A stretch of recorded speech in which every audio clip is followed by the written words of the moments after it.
All right, y'all. The Bulls are back in the W column as the Bulls won this game by 20. If you did not watch this game, the Bulls did not deserve to win this game by 20, but they won by 20.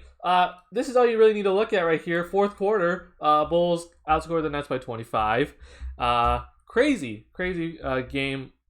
Fantastic basketball game, just enjoyment wise, but big game for the Bulls as they definitely needed this win. Welcome back to the TheSlamDuncan YouTube channel. We're going to talk about the Bulls not playing that good of a game, but still getting a win that looks pretty good. We're going to talk about this defense, which I just think, again, it's just been so solid all year. We need to talk about the bench coming in at that fourth quarter and completely changing this game. And they deserve the game ball 100%. And then, of course, just the main stars on this team. Specifically, I want to talk about Vucevic because I think he might have gotten out of his slump in this game. Hopefully, I'm hoping. But before we get into that, make sure you hit the like button if you're new to the channel. Hit the subscribe button. No video, analysis this game. This could be a quick video, man. I need to write papers. I need to do schoolwork. So just quick video here. But I want to talk about a couple things here. One, Bulls terrible 3-point shooting. Not that many assists in this game, and somehow the Bulls won this game by 20 plus. It honestly amazes me how this Bulls team wins sometimes, because in an era of the NBA where you need 3-point shooting desperately, and you see teams that usually when they have that high assist number, they tend to win. The Bulls also tend to not usually win the rebounding battle, but they won it tonight against a Brooklyn team that's, that plays pretty small, so that was a good thing to see. But, main thing, man, is just that this Bulls team just does not shoot that many threes and doesn't make that many threes. And somehow this Bulls team somehow is in the game to win. The big thing I want you to keep in mind, though, is that the Bulls went into the fourth quarter. They were down by 2. It was 80-78. And the Bulls were 4-25 from 3-point range, and they had a lot less assists than this, I think. And I'm just like, I'm like, wow, how is this Bulls team in this game against a Brooklyn Nets team that has, goals to hit the NBA Finals? And I think we're starting to see with this Bulls team that we know what types of teams that they can beat, right? We just lost 2 games to the 76ers. One of them was very beatable, and we should have 100% won the game at home, but when we face a big man that's like a really dominant big man, we can just see that this Bulls team just struggles. And Embiid not only dominates on the offensive end, but he dominates the defensive end as well. And when a team has that interior rim protector, and for a team like the Bulls where they depend so much on the mid-range game and the paint, you see the Bulls struggle against those types of teams. But when you put them against the Brooklyn Nets team that has Blake Griffin and LaMarcus Aldridge playing the center positions, and they're not shot blockers at all, you see this Bulls team play just fine. I will say the Bulls did not play that well in the second quarter. I thought the first quarter was very, very good. The Bulls only let the Brooklyn Nets score 25 points in the first quarter. But the Bulls scored 27 points for the Nets. The Bulls scored 35. And I thought that it was just a much better start. We saw Levine got going in the first quarter, which is something that we usually do not see so far this season, as he usually tends to struggle in the first quarter, but we saw he got going. The second quarter was bad. The offense died. As we saw, the Bulls only scored 16 points and the Nets scored 30. And a lot of the bad defense in this quarter was the first half of that quarter, and it was, missed shots led to transition opportunities for the Brooklyn Nets. And, as the Bulls want to play downhill, so do the Brooklyn Nets. They play small for a reason, right? And that's really what happened in that second quarter, where it just was, we missed the shot, we didn't get back on defense, and it would just lead to a Brooklyn Nets, layup. That was bad. That was really bad to see. But the Bulls completely changed it. As we saw in the third quarter, only 21 points and 17 points in the fourth quarter. Credit the Bulls bench for really picking up the defensive intensity at the start of the fourth quarter, and they're the reason why they won this game. But we're just seeing that overall this team defensively is just very solid. And even in a game like this, you're seeing that when the Bulls really weren't scoring that well overall, especially in these quarters right here, the defense keeps them in the game. And I know we can nitpick. For example, Zach LaVine lost Joe Harris multiple times tonight, and that just cannot happen. But that mostly happened in the first quarter. We saw them fix that at halftime at least, and that was good to see. But I know we can just nitpick, But overall, you can't be mad at this defense. This defense is so far very solid throughout the season, and I can't express it enough. Because, I mean, this Bulls team, again, we're not shooting. I think we're dead last in 3-point attempts right now. We're not shooting that well overall from 3-point range, and yet this Bulls team is still staying in the game, and it's just really good to see. And it was good to see some half-court offense that actually worked. And I'm hoping from here on out, the half-court offense is going to look better, and I'll tell you why in a little bit here. But I want to talk about the defense a little bit more here, because I want to just look over this box score here. Now, here's the thing. The Brooklyn Nets, they played last night. So, coming into this game, while it is a Brooklyn Nets team, this is still a very winnable game. This Brooklyn Nets team is great, but at the end of the day, they just played last night. The Bulls did not play last night, so you should have the better legs, and we saw that in the end. But this Brooklyn Nets team is very beatable in this game, especially because you're at home and you're basically fully healthy, besides Kobe and Pat Will. You should beat this team. And we saw, in the throughout this game, that Lonzo Ball did a fantastic job guarding James Harden all day. I mean, now I know James Harden has had such a really weird start to the season, but I think Lonzo Ball did such a fantastic job on James Harden. Also, Alex Caruso in the fourth quarter did a fantastic job on James Harden. And honestly, I know Kevin Durant had 38 points in this game, but I'm not mad at the defense. Whoops, sorry. KD is going to score, and we all know KD is going to score, but a lot of these points I kind of thought were just KD trying to will that team back into it in the fourth, and it's over at that point. KD's going to score. There is nothing you can do to stop KD from scoring, especially in today's era. There is just nothing you can do to stop KD. You just need to make it hard on him, and if anything, if you can, you need to force the others to make the shots. And one of the things that we were seeing in the first half that was really bad from the Bulls defense is we were willingly letting guys like Joe Harris or Patty Mills or those types of guys, they were getting open shots, and then of course LaMarcus Aldridge, who was just getting to the mid-range area and getting whatever he wanted. Those are the guys where I'm we can't leave them to we can't allow them to get open jump shots. You have to go out and cover those guys.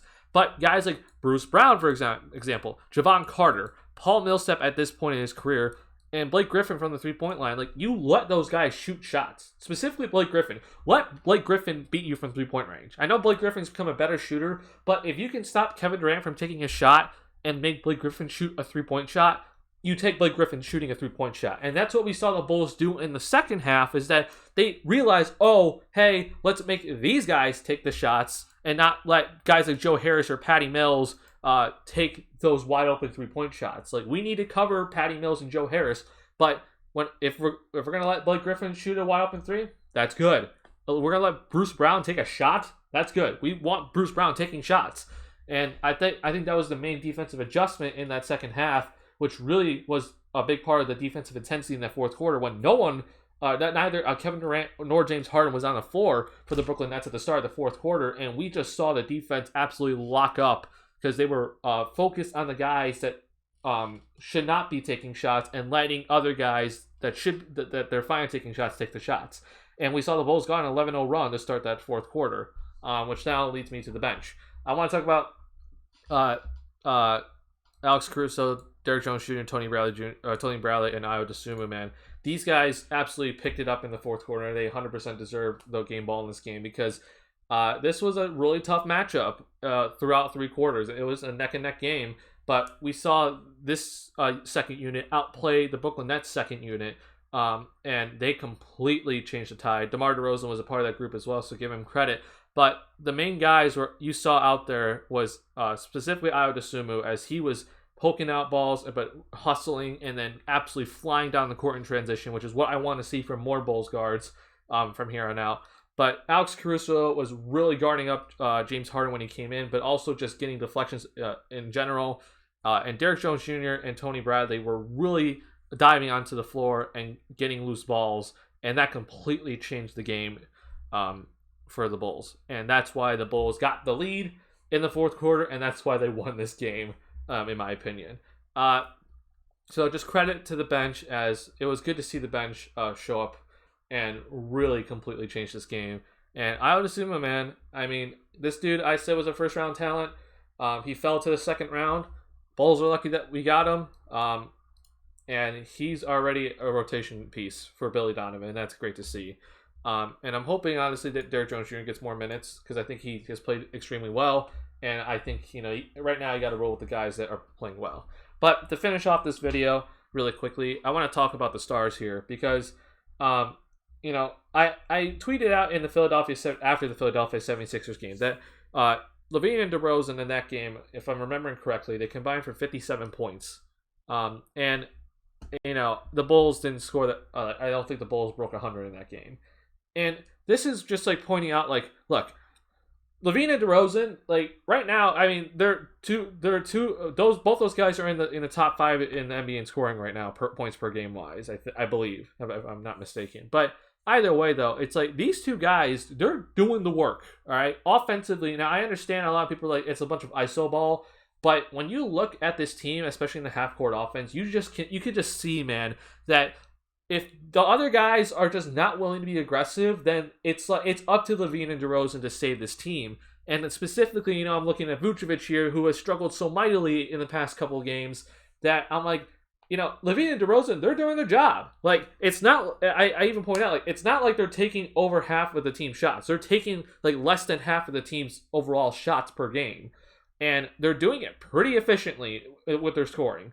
I mean, look at this game. 10 to 17 for LaVine and 10 to 20 for DeMar DeRozan. DeRozan really gets to the free throw line, which really helps his efficiency. LaVine didn't even make a 3, and LaVine's three-point shooting has gone way down since his injury to his thumb.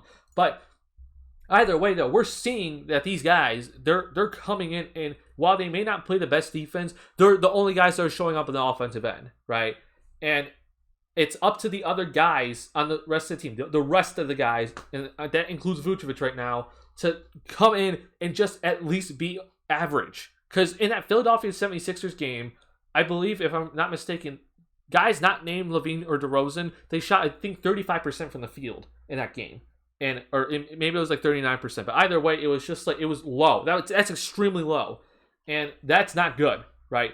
If LaVine and DeRozan are combining for basically 52 points plus every single night, you got to have the other guys, they got to score. And it's their job to score.